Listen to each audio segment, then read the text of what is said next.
ici on est sur la partie dépôt, donc je suis habitant du territoire, je viens déposer en fait tous les objets dont je n'ai plus l'utilité, mais je préfère les déposer à la recyclerie qu'à la déchetterie pour leur donner une seconde vie.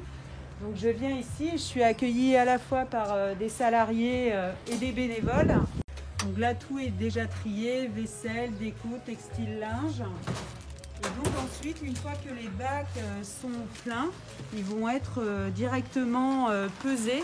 Tout est pesé, de la pelote de laine jusqu'à la grosse armoire. C'est pour connaître le flux des dépôts sur l'année, le tonnage sur l'année. L'année dernière, on était à plus de 220 tonnes flux entrant sur une année.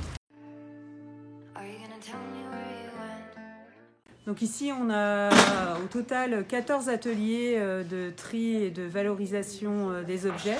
Donc ici, on est dans l'atelier CD, DVD et vinyle. Derrière, un des ateliers qui fonctionne très bien à la recyclerie, c'est l'atelier jouets. Donc on a des systèmes de pochettes comme ça où on reconditionne en fait les jeux. Et on a inventé donc ça s'appelle... une confiture. Oui. Une confiture de petits jouets qu'on reconditionne comme ça. Ici, c'est la partie en fait textile, linge et chaussures. Donc Julie qui est la référente salariée. Alors la valorisation, c'est lorsque on a un vêtement qui arrive qui n'est pas en parfait état, ou par exemple il va manquer un bouton ou ce genre de choses-là, et que si on le laisse tel quel, il ne rentre pas dans nos critères, et par conséquent on va le mettre soit en gratuité, soit le mettre au relais. Et ce qu'on essaie de faire de plus en plus lorsque c'est possible, c'est de pouvoir remettre un bouton ou voir si avec un autre vêtement on peut faire un échange pour pouvoir justement revaloriser ces vêtements-là.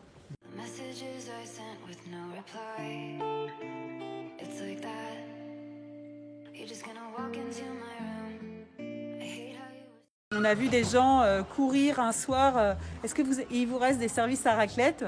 Et ça, c'est voilà. Je pense que c'est des réflexes que prennent vraiment les gens pour venir acheter d'occasion.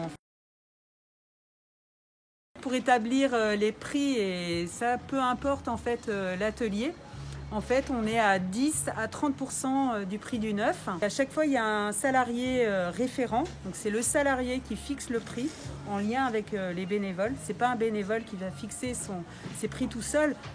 Ils ont déjà une grille existante. Mais quand on est sur des appareils spécifiques, comme là, on est sur une chaîne IFI qui date de quelques années. Là, on ne peut pas avoir de comparaison de prix. Donc là, on va plutôt aller sur des plateformes qui font de la vente d'occasion. Et même sur des plateformes de vente d'occasion, on sera toujours moins cher.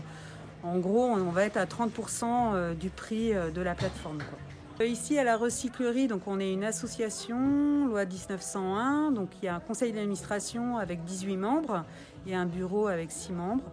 Et autrement, on est une équipe de salariés. Donc aujourd'hui, on est 8 salariés, dont 3 personnes en CDI, 5 personnes en contrat aidé, et avec la volonté de pouvoir pérenniser certains postes.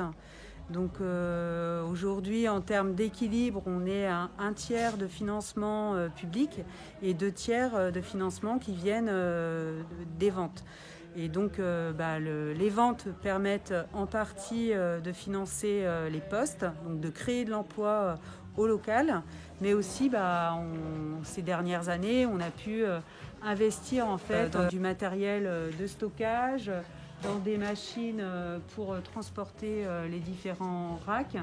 Donc on est plutôt bien équipé aujourd'hui pour pouvoir développer et maintenir notre outil. Et la volonté, c'est vraiment de créer un pôle animation où là, dans le café atelier, en fait, il se passe notamment atelier couture, atelier customisation de meubles, avec peut-être la volonté derrière de créer un café associatif. Et on voit bien que c'est la rencontre en fait des 80 bénévoles qui font que le projet aujourd'hui évolue vers un espace de vie sociale. C'est aussi de pouvoir amener de la convivialité et voilà, c'est un lieu de rencontre. Et donc ça, c'est, on va dire, la partie que les gens connaissent le moins en fait d'un point de vue extérieur et c'est aussi un projet de développement